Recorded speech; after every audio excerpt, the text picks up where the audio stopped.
بسم الله الرحمن الرحيم. Il y a de l'orage dans l'air. معناheegu waxa weeyaan une nervosité qui laisse présager une dispute. yacni waxay la macno tahay kelmadani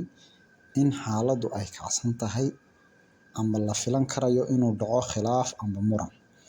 yacni waa marka uu leeyahay maanta jawigu ma fiicno amba laba qof oo la filanaya inay isdiriraan amba caalamka oo leeyahay dagaal baa dhici karaya amba dhaqaalaha xumaan karaya ayaa loo isticmaalaa. marka arrintu maad aragtaan ma sahlan leeyahay ayaa loo isticmaalaa waxaana lagama bedelo sida ay tahay unba loo isticmaalaa. Il y a de l'orage dans l'air. sidaas ayaa loo isticmaalaa. tusaale ahaan depuis ce matin Mohamed et Hana ne se parlent pas. Il y a de l'orage dans l'air. wuxuu yidhi tusaaluhu ilaa saaka ilaa maanta Mohamed iyo Hana islama hadlayaan, wax hadalo is oranayaan ma jiro. Il y a de l'orage dans l'air. waxay markaa u muuqataa in ay arrintu ay sahlanayn, waxbaa jira malaha maanta Mohamed iyo Hana oo isku fiicnaa khilaaf baa dhex maray amba maad aragtaan dagaal baa jira amba way isku cadhoonayaan. marka Mohamed iyo Hana maanta ilaa saaka islamay hadlin, sidaa daraadeed maanta waxbaa jira sidaan u oranoo kale weeyaan. markaa depuis ce matin ilaa saaka ilaa maanta Mohamed et Hana ne se parlent pas. Mohamed iyo Hana islama hadlayaan. Il y a de l'orage dans l'air. waxbaa jira, waxbaa soo socda khilaaf ama mushkilad ayaa malaha jirta ayaa la leeyahay. saas bay ka dhigan tahay. kelmadan kale inoogu xigto waxa weeyaan il n'y a plus qu'à tirer l'échelle. macnaheegu waxa weeyaan c'est fini, ce n'est plus la peine de continuer d'insister. il n'y a plus qu'à tirer l'échelle waa kelmad loo isticmaalo marka yacni la leeyahay khalaas arrini raja kama soo socoto, xal ma jiro, ha lagu kala dareero, ha lagu kala guuro marka la leeyahay ayaa loo isticmaalaa. yacni marka maad aragtay arrin amba wax laga filanaya hadii toole oo laga sii doodoono amba laga sii rajeeyo amba khayr laga sugo ayna jirin ayaa la isticmaalaa. caadi ahaanta tirer l'échelle waa salaanko laga hoos qaado. yacni waxaa la garanayaa haddii salaan meel uu yaalay uu ku tiirsanaa, salaanku marka meel lagu tiiriyo waa marka lagu shaqaynayo ee hawl lagu qabanayo. haddii markaa salaankii meesha laga qaado dee waxaa iska cad hawshu way dhammaatay, haddii toole shaqada laguma noqonayo, way dhammaatay. halkaas baa laga soo qaatay kelmadan isticmaalkeega. marka saasaa loo leeyahay il n'y a plus qu'à tirer l'échelle oo ka dhigan inaa salaanka laga qaado mooyaane wax kaloo hadhay ma jiro. marka yacni waxay la macno tahay haddeed wax la sugo ma jiro, wax laga sii rajeeyo ma jiro, wax laga sii quudareeyo ma jiro, wax lagu adkaysto ma jiro. waa ha lagu kala baxo, ha lagu kala dareero, ha laga wareego weeyaan bay ka dhigan tahay. marka tusaale wuxuu leeyahay les magasins ne fait plus aucun profit et les dettes s'accumulent. il n'y a plus qu'à tirer l'échelle. wuxuu leeyahay tusaaluhu les magasins ne fait plus aucun profit. yacni dukaanku wax haddii toole macaasha iyo madaragtay uu samaynayo ma jirto. et les dettes s'accumulent. kharashkii iyo madaragtay qaantii iyo wixii oo dhanna way ku biireen oo qaan buu galay dukaanku. macaashna ma samaynayo, lacagna ma samaynayo dukaanku, isagiiba dib qaan u galay. il n'y a plus qu'à tirer l'échelle. haddii toole khalaas dukaankan inaa la xidho mooyaane oo lagu kala dareero maahine wax kaloo hadhay ma jiro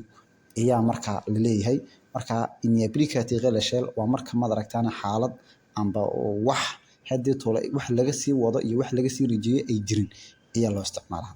haddaan ku celiyo tusaalaha les magasins ne fait plus aucun profit et les dettes s'accumulent. dukaankani wax macaasha uu samaynayo ma jiro, qaantii iyo madaragtaan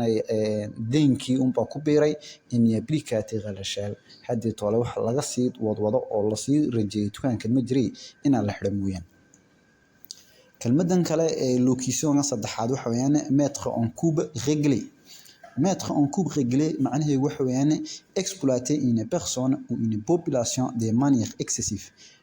mettre en coupe réglé waa marka yacni dad amba qolo amba dad baayac mushtara amba shirkad amba qof ganacsada ah amba dad kooxa oo ciidana amba dowlad markay dad qaarkood ay dhiigga ka cabayaan ay shidaaradeenayaan ay dadkiina meel ay ka maraan ay jirin dhaqaale ahaan waliba ayaa loo isticmaalaa waa dadku dhiigga laga miirto iminka matalan qof dukaan leh oo dukaankiisa wax kasta dadka ku qaaliyeynaya dadkii xaafaduna meel kale oo ay dukaan u dhow ay jirin markay ku qasban yihiin amba shirkad matalan kooraan oo kale oo dadka ku qaaliyeynaysa faktuurkii dadkiina meel kale wax kala sameeyaan ma jiro wax caynkaas oo kale loo isticmaala amba mayne qolo jabhada oo wadan qasbatay oo dadka waxay doonaan ku sameynay dadkuna waxay sameyn kareen ay jirin ayaa loo isticmaala marka maître en coupe réglé waa dhiig ka cabis dhiig miirasho weyn